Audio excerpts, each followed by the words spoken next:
جب انسان کسی سے محبت کرتا ہے تو اس کا اظہار اس کی گفتگو اور بیان کرنے کے انداز میں نظر آتا ہے۔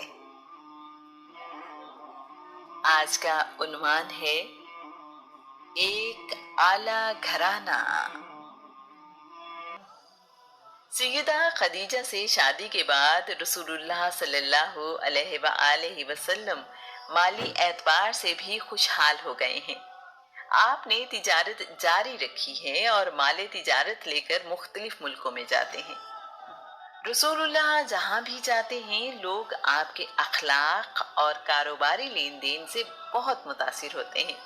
598 عیسوی کے ابتدائی مہینوں میں سیدہ خدیجہ سے رسول اللہ کا بیٹا پیدا ہوا ہے۔ اس کا نام قاسم بن محمد رکھا گیا۔ قاسم کی وجہ سے ہی رسول اللہ کی کنیت ابی القاسم یا ابو القاسم ہوئی۔ قاسم 2 سال کی عمر میں وفات پا گئے۔ 598 عیسوی کے آخری مہینوں میں رسول اللہ کے گھر بیٹی پیدا ہوئی۔ اس کا نام زینب بنت محمد رکھا گیا۔ سیدہ زینب کی شادی کم عمری میں ہی کر دی گئی۔ اس زمانے میں چھوٹی عمر میں شادی عام ہے۔ سیدہ زینب کی شادی ان کی خالہ ہالہ بنت خویلد کے بیٹے ابی العاص بن ربیع سے ہوئی۔ شادی کے موقع پر سیدہ خدیجہ نے یمنی عقیق سے بنا ہوا ہار سیدہ زینب کو تحفے میں دیا۔ ابی العاص اور سیدہ زینب کا تعلق ہمیشہ ہی بہت اچھا رہا۔ رسول اللہ نے اعلان نبوت کیا تو سیدہ زینب رسول اللہ پر ایمان لے آئیں۔ سیدہ زینب کی عمر اس وقت 11 سال تھی اور آپ کی شادی اعلان نبوت سے پہلے ہو چکی تھی۔ ابی العاص اس وقت تک ایمان نہیں لائے۔ قریش نے مسلمانوں پر ظلم و ستم شروع کیا تو انہوں نے ابی العاص پر دباؤ ڈالا کہ وہ سیدہ زینب کو طلاق دے دیں۔ ابی العاص نے ایسا کرنے سے نہ صرف انکار کر دیا بلکہ ان کا رویہ سیدہ زینب سے پہلے کی طرح بہت اچھا رہا۔ رسول اللہ ہمیشہ ابی العاص کے طرز عمل کی تعریف کرتے رہے۔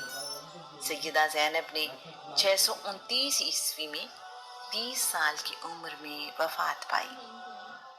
601 عیسوی میں اللہ کریم نے رسول اللہ کو ایک اور بیٹی عطا فرمائی۔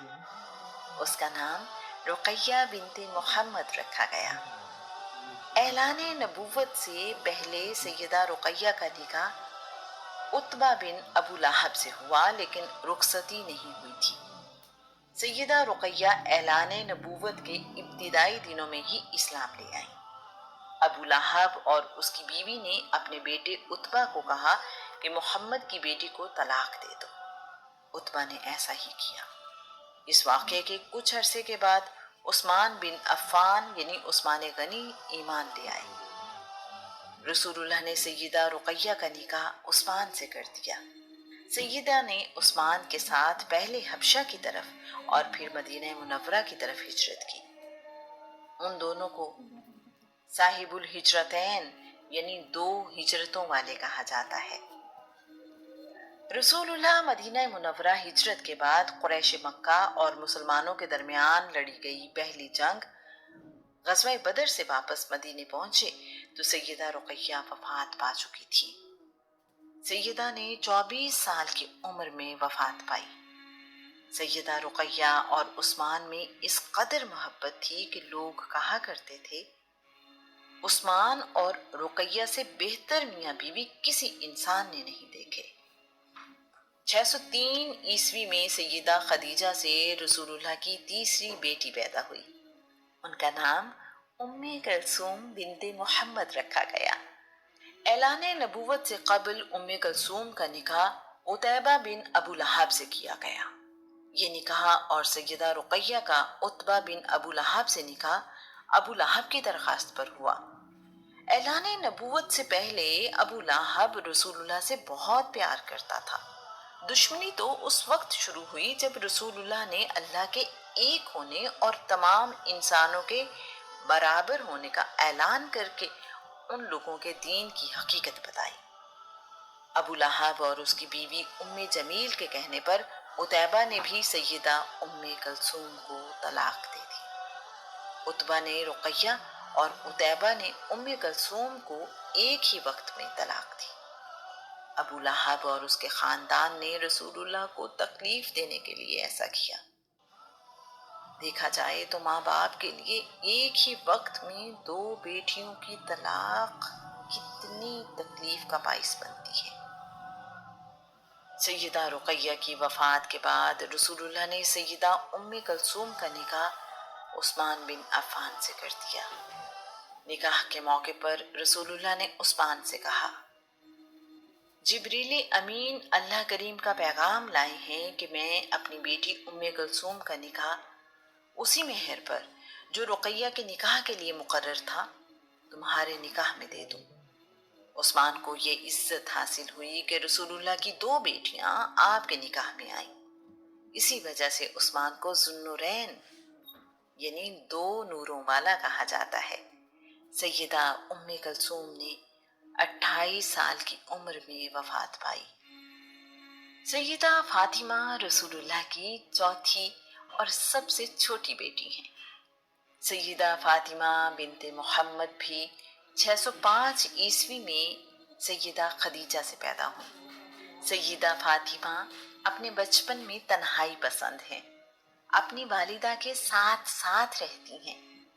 سیدہ فاطمہ کے متعلق رسول اللہ نے کہا، فاطمہ میرے جگر کا ٹکڑا ہے، جس نے فاطمہ کو ناراض کیا اس نے مجھے ناراض کیا۔ سیدہ فاطمہ کی شادی علی ابن ابی طالب سے ہوئی۔ سیدہ فاطمہ کی عادتیں رسول اللہ سے بہت ملتی ہیں۔ سیدہ بہت سخی ہیں، کسی سوال کرنے والے کو کبھی خالی ہاتھ واپس نہیں لوٹاتی۔ رسول اللہ نے سیدہ کے بارے میں کہا، فاطمہ جنت کی عورتوں کی سردار ہے۔ رسول اللہ کے وصال کے وقت آپ کی اولاد میں سے صرف سیدہ فاطمہ ہی حیات تھی۔ رسول اللہ کے وصال کے 6 مہینے بعد سیدہ فاطمہ نے 28 سال کی عمر میں وفات پائی۔ 613 عیسوی میں رسول اللہ کے اعلان نبوت کے تقریباً 3 سال بعد سیدہ خدیجہ سے ہی اللہ کریم نے رسول اللہ کو ایک اور بیٹا عطا فرمایا۔ رسول اللہ نے اس کا نام عبداللہ بن محمد رکھا۔ انہیں طاہر اور طیب کے لقب سے بھی پکارا جاتا تھا۔ عبداللہ بن محمد چھوٹی عمر میں ہی وفات پا گئے۔ عبداللہ بن محمد کی وفات پر بنی سہم کے سردار عاص بن وائل نے کعبے کے احاطے میں لوگوں کی موجودگی میں کہا، ابن عبداللہ کی نسل منقطع ہو گئی، وہ ابتر ہو گیا۔ اللہ کریم نے عاص بن وائل کو سورہ کوثر کی صورت میں جواب دیا، بے شک ہم نے آپ کو ہر قسم کی نعمت کثرت سے عطا کی، تو آپ اپنے رب کی نماز پڑھیں اور قربانی دیں، بے شک آپ کا دشمن ہی گمنام و بے نشان ہوگا۔ سیدہ خدیجہ سے رسول اللہ کے 6 بچے ہیں۔ رسول اللہ کے گھر میں ان کے علاوہ علی ابن ابی طالب اور زید بھی رہتے ہیں۔ زید رسول اللہ کی محبت میں اپنے والد کے ساتھ جانے سے انکار کر چکے ہیں جب وہ انہیں لینے کے لیے مکہ آئے تھے۔ ایسا زید نے رسول اللہ کے حسن سلوک کی وجہ سے کیا ہے۔ اس کی تفصیل ہم آپ مجھے سارے جہاں سے عزیز ہیں میں بیان کر چکے ہیں۔ رسول اللہ بچپن میں اپنے چچا ابی طالب کے گھر رہ چکے ہیں۔ رسول اللہ کو علم ہے کہ چچا مالی طور پر کمزور ہیں اور بہت زیادہ سخاوت کرتے ہیں۔ اب رسول اللہ کے مالی حالات بہت بہتر ہو چکے ہیں۔ رسول اللہ نے اپنے چچا عباس سے مشورہ کیا ہے، چچا ابی طالب کے مالی حالات اچھے نہیں ہیں، ہم ان سے ایک ایک بیٹا اپنے پاس لے آئیں۔ عباس کو یہ بات پسند آئی ہے۔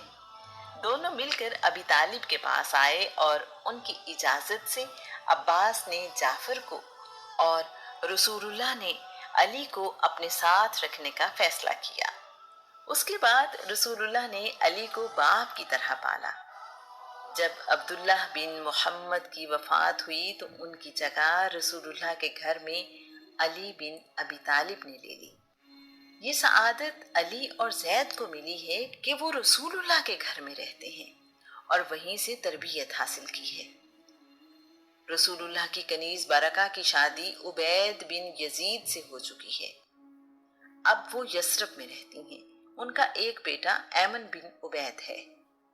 ان کے شوہر کا انتقال ہوا تو واپس مکہ آ گئی ہیں اور اپنے شوق سے رسول اللہ کے گھر رہنے لگی ہیں۔ رسول اللہ نے برکہ کا نکاح زید بن حارثہ سے کروا دیا ہے۔ برکہ ایک بار پھر رسول اللہ کی خدمت میں ہے اور آپ کے گھر کا ایک فرد بھی۔ ان تمام لوگوں کے ملنے سے ایک اعلیٰ گھرانہ وجود میں آیا ہے۔ تاریخ ان سب لوگوں کی عظمت کی گواہ ہے۔ رسول اللہ کے بیٹے ابراہیم کو دودھ پلانے کے لیے ابو یوسف لوہار کی بیوی کو دایا مقرر کیا گیا۔ رسول اللہ اپنے بیٹے سے ملنے جایا کرتے۔ اس گھر میں جہاں دھواں ہوتا بغیر کسی شکایت کے بیٹھتے اور گود میں لے کر ابراہیم کو پیار کرتے تھے۔ ابراہیم کی وفات ہوئی تو رسول اللہ کی آنکھوں میں آنسو تھے۔ ام ایمن چیخ چیخ کر رو رہی تھی۔ رسول اللہ نے انہیں منع کیا تو ام ایمن نے کہا، آپ بھی تو رو رہے ہیں۔ رسول اللہ نے کہا، ایسے رونے سے منع کیا گیا ہے جیسے تم رو رہی ہو۔ چیخو پکار کے بغیر رونا اللہ کی رحمت ہے۔ آنکھوں میں آنسو ہیں، دل میں غم، لیکن ہم اس کے سوا کچھ نہیں کہتے جو ہمارے رب کو پسند ہے۔ اچھی خبر ملنے پر رسول اللہ کہتے ہیں، الحمدللہ رب العالمین، تمام تعریفیں اللہ کے لیے ہیں جو تمام جہانوں کا رب ہے۔ بری خبر ملنے پر رسول اللہ کہتے ہیں، الحمدللہ علی کل حال، تمام تعریفیں اللہ کے لیے ہیں وہ جس حال میں بھی رکھے۔ رسول اللہ جب کسی بچے کو دیکھتے ہیں تو شفقت اور محبت سے اس کے سر پر ہاتھ پھیرتے ہیں۔ آج بھی بزرگ رسول اللہ کی عادت اپناتے ہوئے بچوں کے سر پر ہاتھ پھیر کر پیار دیتے ہیں۔ رسول اللہ کے گھر ان کے عزیزوں اور ان کے بچوں کا آنا جانا ہے۔ ان میں حکیم بن حسام، زبیر بن عوام، عمر بن عاص، سیدہ حالہ، عثمان بن مظعون اور خولہ شامل ہیں۔ زندگی بڑی بھرپور گزر رہی ہے۔ خاندان کے بچے اور بڑے بہت شوق سے رسول اللہ، سیدہ خدیجہ اور ان کے بچوں سے ملنے اور کھیلنے آتے ہیں۔ رسول اللہ خود بھی بچوں کے ساتھ کھیلتے ہیں۔ بچوں کو جمع کر کے ان کا تیز بھاگنے کا مقابلہ کرواتے ہیں۔ جیتنے والے کو انعام دیتے ہیں۔ رسول اللہ اپنے گھر والوں سے بہت محبت کرتے ہیں اور ان کا خوب خیال رکھتے ہیں۔ ان کی اخلاقی تربیت کے ساتھ ساتھ ان کے ساتھ خوش گپیوں میں بھی مصروف رہتے ہیں۔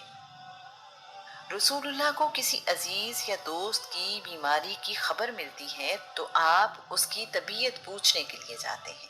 اس کام کے لیے کوئی دن یا وقت مقرر نہیں ہے۔ جب بھی اطلاع ملتی ہے اور رسول اللہ وقت نکال پاتے ہیں تو خیریت پوچھنے چلے جاتے ہیں۔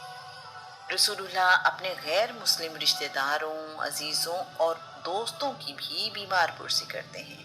بیمار کے سرہانے بیٹھ کر پوچھتے ہیں، تمہاری طبیعت کیسی ہے؟ بیمار کی پیشانی اور نبض پر ہاتھ رکھتے ہیں۔ بیمار کے لیے دعا مانگتے ہیں۔ بیمار سے کھانے کا پوچھتے ہیں۔ بیمار اگر کسی چیز کی خواہش کرے اور اس کے لیے نقصان دینا ہو تو منگوا کر دیتے ہیں۔ بیمار کو تسلی دیتے ہوئے کہتے ہیں، فکر نہ کرو، اللہ نے چاہا تو جلد صحت یاب ہو جاؤ گے۔ کھانے میں رسول اللہ بکری کی دستی، گردن اور پیٹھ کا گوشت شوق سے کھاتے ہیں۔